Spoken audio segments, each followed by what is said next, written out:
Welcome back to my mini series. তো চলে এসেছি নেক্সট পার্টটা নিয়ে। আর নেক্সট পার্টে আমি তোমাদেরকে দেখাবো যে প্যান্ডেলগুলো কীরকম ধরনের ছিল। সত্যি কথা বলতে কালনায় কিন্তু সত্যি খুব সুন্দর সরস্বতী পুজো হয়, আর এইবার নবদ্বীপেও খুব সুন্দর সরস্বতী পুজো হয়েছে শুনেছি, কিন্তু নবদ্বীপে তেমন দেখা হয়নি। তো চলো কালনা থেকে শুরু করা যাক।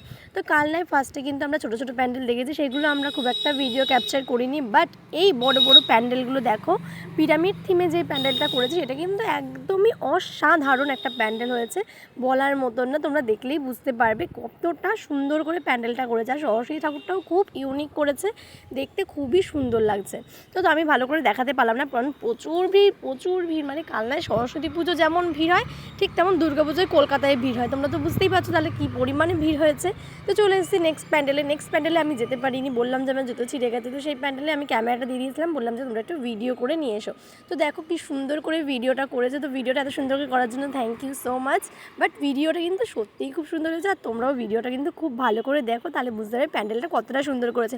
কালনায় সরস্বতী পুজো এতটা ফেমাস আমরা কিন্তু খুব একটা জানতাম না। আমরা অনেক বছর আগে একবার গেছিলাম, আর এই একবার গেলাম, এটাই লাস্ট ভাই। আর যাবো না কালনায়, কারণ প্রচুর ভিড় হয় আর প্রচুর ঘুরে ঘুরে ঠাকুর দেখতে, এতটা ঘুরে ঘুরে ঠাকুর দেখার মতো এনার্জি আমার শরীরে নেই।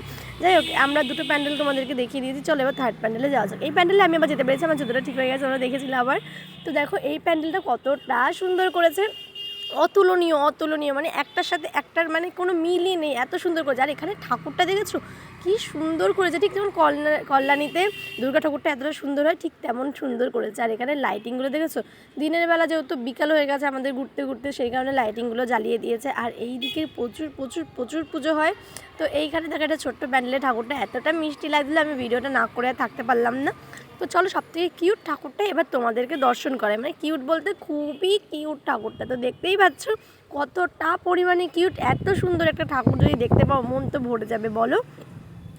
তো দেখো চলে এসেছি আরেকটা প্যান্ডেলে, এই প্যান্ডেলটা দেখছো কতটা বড়।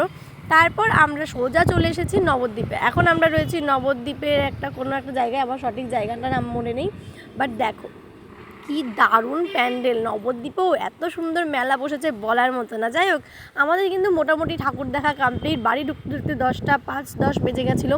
এখন জাস্ট একটু মোমো খাবো, খেয়েই আমরা বেরিয়ে যাব। তো দেখতেই পাচ্ছ আমরা মোমোর দোকানে চলে এসেছি, আর এটা হচ্ছে আমাদের ঘাটের সামনে একটা মোমোর দোকান আছে, সেখানেই মোমোটা খেয়েছি। তো মোমো খাওয়া হয়ে গেলেই এখন আমরা কেটে পড়বো। তো আজকের মিনি সিরিজটা জাস্ট এটুকু দেখা যায়, নেক্সট মিনি সিরিজে ততক্ষণে সবাই খুব ভালো থেকো, খাওয়া দাওয়া নিয়ে আমি আবার ফিরবো। টাটা।